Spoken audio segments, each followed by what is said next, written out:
Hello, music fans of the internet. I'm here to continue telling you about my favorite albums from each year in the 90s. Today is 1994, and I'm going to give you my top three albums of 1994, as well as some honorable mentions. So, my number one album of 1994 is Awake by Dream Theater. It's their third album. It's progressive metal. Not my favorite album of theirs. I like a lot of their albums better than this one, but all of their work is great. Number two is Euthanasia by the band Megadeth.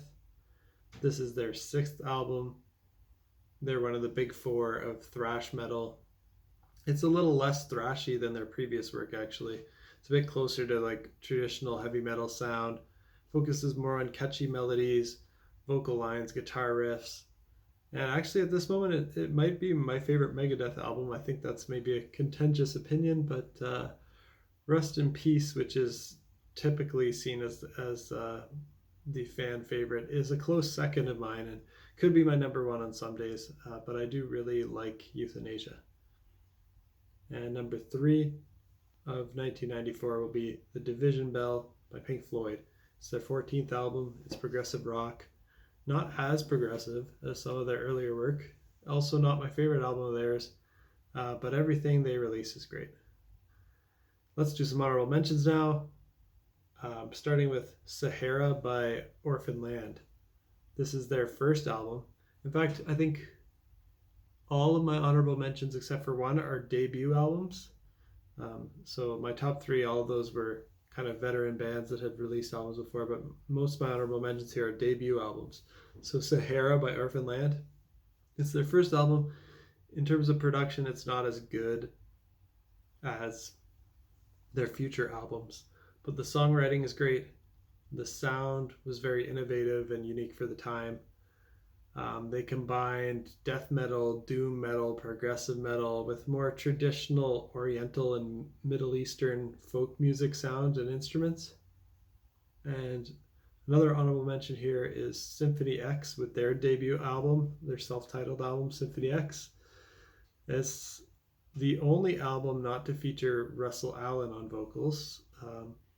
So the production on this and the vocal performance on this album is not really up to the standards of their future work, but the songwriting and guitar playing is still great as always.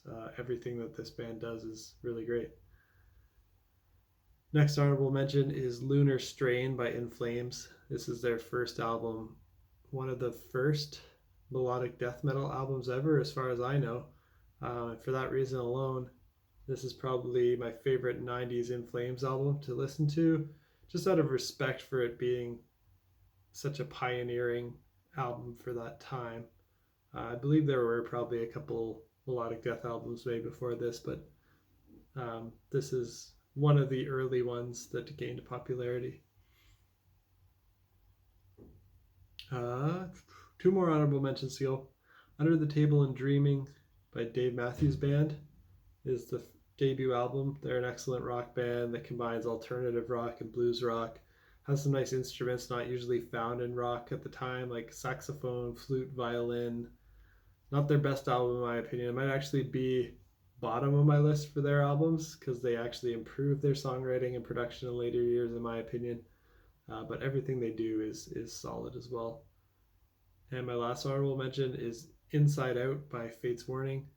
It's their seventh album, and they're one of the bands that actually started progressive metal along with other bands like Queensryche in the 80s. This is not their best album, but it's probably ranks in the middle of the pack of their albums for me. And that's it for 1994 and my list for that year. Hope there's something on there that you'll enjoy. And let me know if I missed anything awesome and I'll check it out. Till next time, peace out.